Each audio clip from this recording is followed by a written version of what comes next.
You ready? You ready to go on this big hike?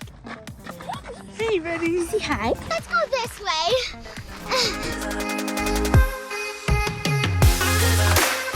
This is our adventure at Joshua Tree National Park, and we'll share with you the best night hike to go on with your kids. On a previous episode, we had a little trouble with our windshield falling out in the middle of the highway. Who's to say it's just gonna fall out again? By the way, you're not supposed to stand on that top part.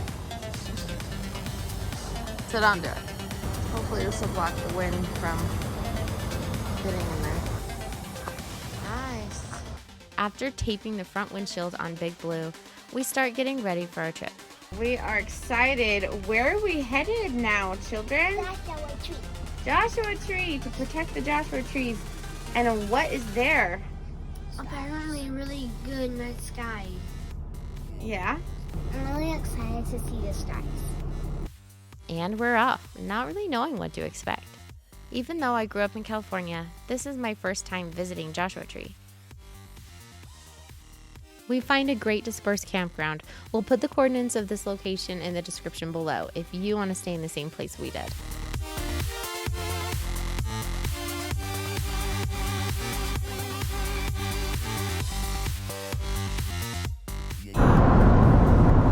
We just pulled into Joshua Tree, and not surprisingly, there's a lot of these weird-looking trees.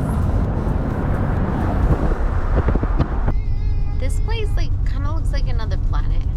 Can we please climb those rocks? Okay, so Mommy's doing a video. We're gonna go climb them in just a minute.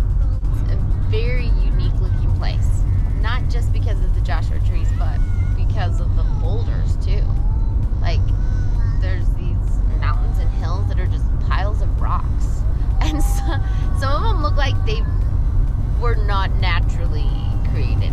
It looks like someone just dumped a bunch of rocks, but they're huge. So, it is actually naturally created. Created by God for us to enjoy. And I feel like a dinosaur is going to pop out somewhere. I feel like I kind of went through time. I didn't know there was a place on Earth that felt like this. It's kind of fun.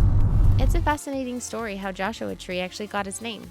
Botanist Charles Christopher Perry came to the region in the 1870s, and the locals in southern Utah were calling this tree the Joshua. Mr. Perry's writings of the plants that he saw during his travels are the earliest written proof of the name Joshua. There were other names used for this tree in different regions, but the name Joshua Tree caught on, and that was the one that stuck. The early settlers in St. George, Utah, have said that it was named after the biblical prophet Joshua.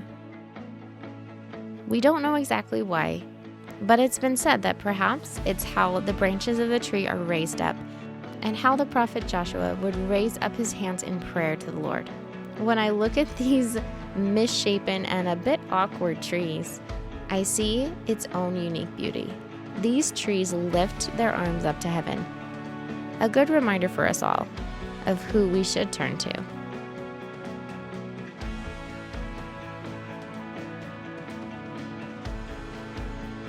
Since the kids are so excited to see the stars, we decide to go on an evening hike. And unlike Zion's, we remember our flashlights this time. What do you think? Oh, good job. You push it closed? Yeah, good job.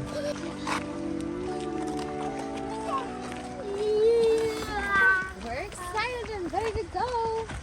See some more Joshua trees. You lock it? I locked my door. Wanna go see if you locked the door?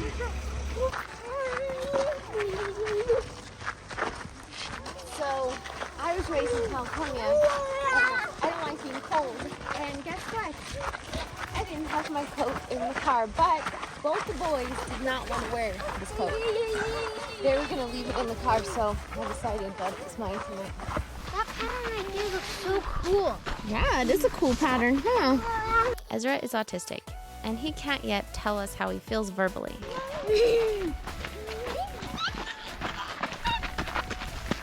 But that doesn't stop him from communicating. Anyone can see how excited he is about our hike. Did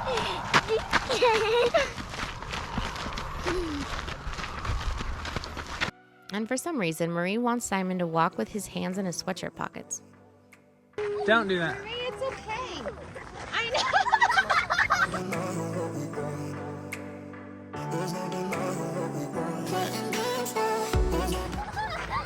It's so cute. You're so excited at that. There's your boulders to run on. There you go, run on them. Hey, buddy. Say hi. Let's go this way. We're gonna cross the road. You're so excited, Ezra.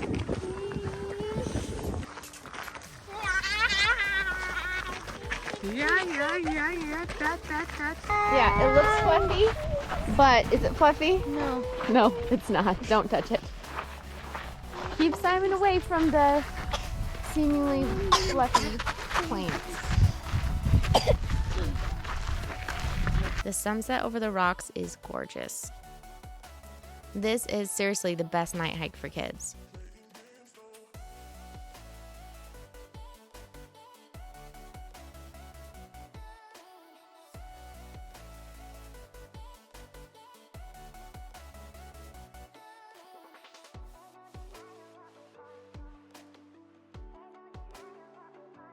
We hiked about a mile in and found this awesome rock arch. We're glad we brought those flashlights. Make it through there.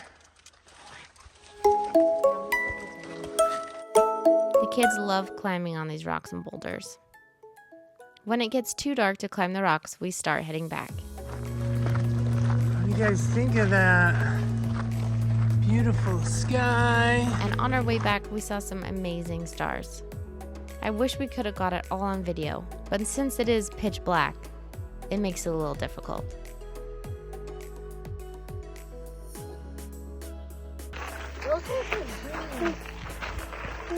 There's a lot of star clusters that I haven't seen in a long time.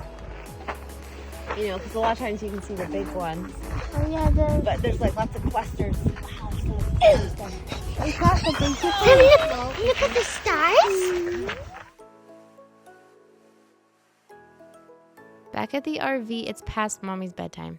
This is when Ezra gets paper. He does this to it. We're just sweeping up. He likes to rip up paper, doesn't he? Uh-huh. Yeah. We're all getting ready for bed. And Ezra is already in bed. Marie's eating an apple too. We've got our really organized RV here. Benson has his tent thing going on. That's kind of cool. Goodbye. Goodbye. Oh, what have we got here? Are you guys preparing for tomorrow? Yeah. Lego building is a very serious sport. So Benson, tell us what's happening tomorrow. We're going to Legoland! The kids are ecstatic about Legoland. It's a dream come true. Look, this is the kind of ride that Mommy likes. They're pretty excited about it. See you next week.